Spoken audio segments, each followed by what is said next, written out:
بسم اللہ الرحمن الرحیم۔ السلام علیکم دوستوں۔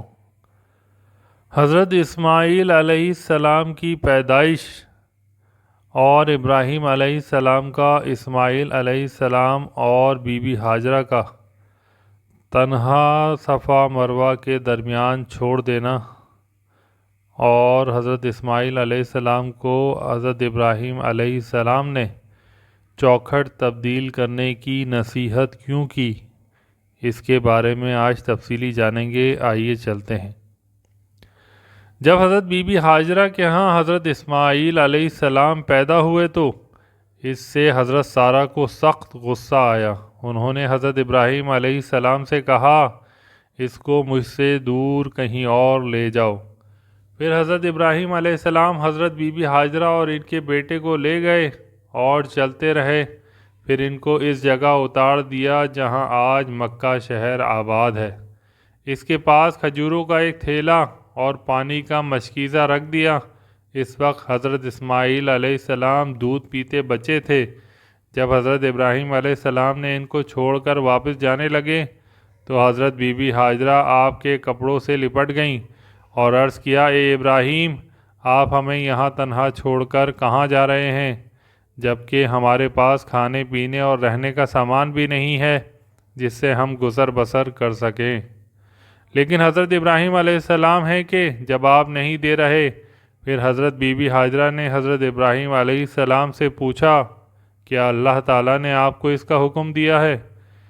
اس پر حضرت ابراہیم علیہ السلام نے جواب دیا، ہاں۔ اس پر حضرت بی بی ہاجرہ نے کہا، پھر ہمیں کوئی پرواہ نہیں، وہ ہمیں ضائع نہیں کرے گا۔ حضرت بی بی ہاجرہ مشکیزے کا پانی خود بھی پیتیں اور بچے کو بھی پلاتیں، یہاں تک کہ مشکیزہ خالی ہو گیا۔ ماں کو بھی پیاس لگی، بیٹے کو تو لگنی ہی تھی کیونکہ وہ شیر خوار بچہ تھا۔ ماں ممتا کی وجہ سے اپنی پیاس بھول گئی۔ ماں بے قراری کے عالم میں اٹھیں اور قریب میں صفا پہاڑی تھی، اس پر چڑھیں تاکہ شاید کہیں پانی نظر آ جائے، لیکن بے سود۔ پھر وادی پار کر کے مروہ پہاڑی پر چڑھیں، وہاں بھی پانی نظر نہ آیا۔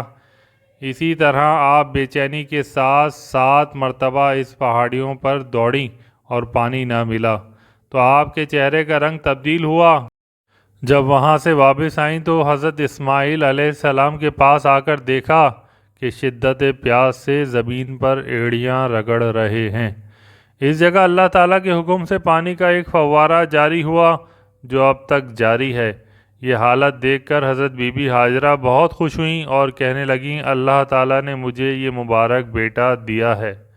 پھر حضرت بی بی ہاجرہ نے وہیں پانی خوب سیر ہو کر پیا اور اپنے بیٹے کو پلایا اور مٹی اور پتھر لا کر اس پانی کو گھیرنے لگیں اور اس کو تالاب کی صورت جمع کیا اور کہنے لگیں، زمزم، یعنی رک جا رک جا۔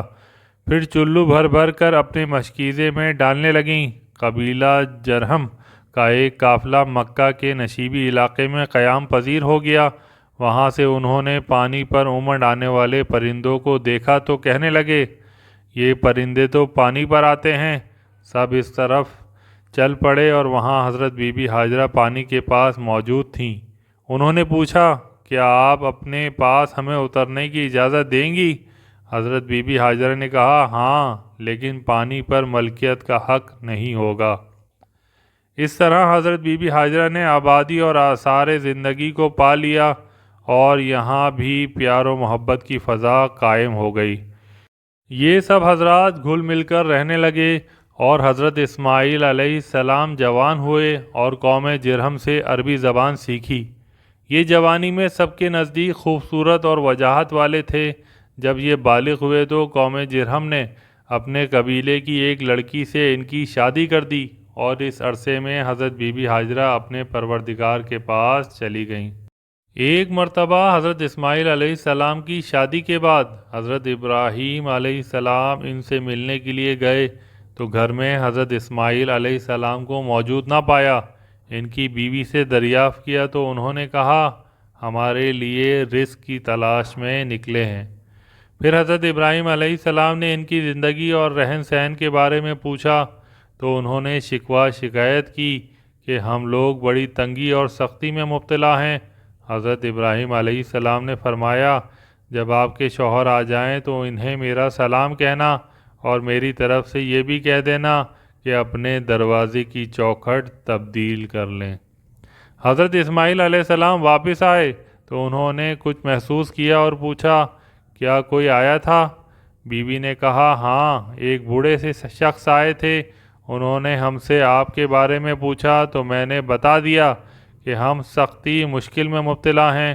حضرت اسماعیل علیہ السلام نے پوچھا، انہوں نے کوئی نصیحت کی؟ انہوں نے کہا، جی ہاں، وہ یہ کہہ رہے تھے کہ اپنے دروازے کی چوکھٹ تبدیل کر لیں۔ حضرت اسماعیل علیہ السلام نے فرمایا، وہ میرے والد تھے اور مجھے حکم کر گئے ہیں کہ تجھے الگ کر دوں، لہٰذا تو اپنے گھر والوں کے پاس چلی جا، اور پھر انہیں طلاق دے دی اور اس قبیلے میں سے ایک اور شادی کر لی۔ کچھ عرصے کے بعد حضرت ابراہیم علیہ السلام دوبارہ تشریف لائے اور اس دفعہ بھی حضرت اسماعیل علیہ السلام کو گھر میں موجود نہ پایا تو ان کی بیوی سے دریافت کیا۔ اس نے بھی کہا کہ ہمارے لیے رزق کی تلاش میں نکلے ہیں۔ پھر حضرت ابراہیم علیہ السلام نے گزر بسر کا پوچھا۔ انہوں نے جواب دیا کہ ہم خیر و عافیت کے ساتھ فراغی و کشادگی میں ہیں، اور اللہ تعالیٰ کی تعریف و ثنا کی۔ حضرت ابراہیم علیہ السلام نے دریافت فرمایا، تمہارا کھانا کیا ہوتا ہے؟ کہا، گوشت۔ اور پوچھا، تمہارا پینا کیا ہوتا ہے؟ عرض کی، پانی۔ حضرت ابراہیم علیہ السلام نے دعا فرمائی، اے اللہ، ان کے لیے گوشت اور پانی میں برکت عطا فرما۔ حضرت ابراہیم علیہ السلام نے اس نیک سیرت بہو سے فرمایا، جب تیرا شوہر آ جائے تو اس کو میرا سلام کہنا اور میری طرف سے انہیں حکم دینا کہ اپنے دروازے کی چوکھٹ کو برقرار رکھے۔ پھر جب حضرت اسماعیل علیہ السلام واپس تشریف لائے تو پوچھا کہ تمہارے پاس کوئی آیا تھا؟ بیوی نے کہا، اچھی صورت و سیرت والے ایک بزرگ آئے تھے۔ انہوں نے مجھ سے آپ کے بارے میں دریافت کیا جو میں نے بتا دیا۔ پھر انہوں نے ہماری زندگی کے بارے میں پوچھا کہ ہم کیسے زندگی گزار رہے ہیں۔ میں نے کہا، خیر کے ساتھ۔ پھر حضرت اسماعیل علیہ السلام نے پوچھا، کچھ نصیحت کر کے گئے ہیں؟ عرض کی، جی ہاں، آپ کو سلام کہہ رہے تھے اور حکم دے گئے ہیں کہ اپنے دروازے کی چوکھٹ کو برقرار رکھیں۔ حضرت اسماعیل علیہ السلام نے بتایا، وہ میرے والد تھے اور حکم دے گئے ہیں کہ تجھے نکاح میں رکھوں۔ حضرت اسماعیل علیہ السلام ہر سال مکے سے اپنے والد کی قبر کی زیارت کے لیے شام جاتے۔ ایک روز حق تعالیٰ سے ارشاد ہوا کہ اے اسماعیل، مغرب کی سرزمین میں جا، وہاں کے بت پرستوں کو اللہ تعالیٰ کی طرف بلا۔ پھر حضرت اسماعیل علیہ السلام نے اللہ کے حکم سے وہاں جا کر 50 برس تک اللہ کے مخلوق کو ہدایت کی، یہاں تک کہ تمام بت پرست مومن ہو گئے۔ ان کا 130 سال کی عمر میں انتقال ہوا۔ وہ بی بی ہاجرہ کے پہلو میں دفن کیے گئے۔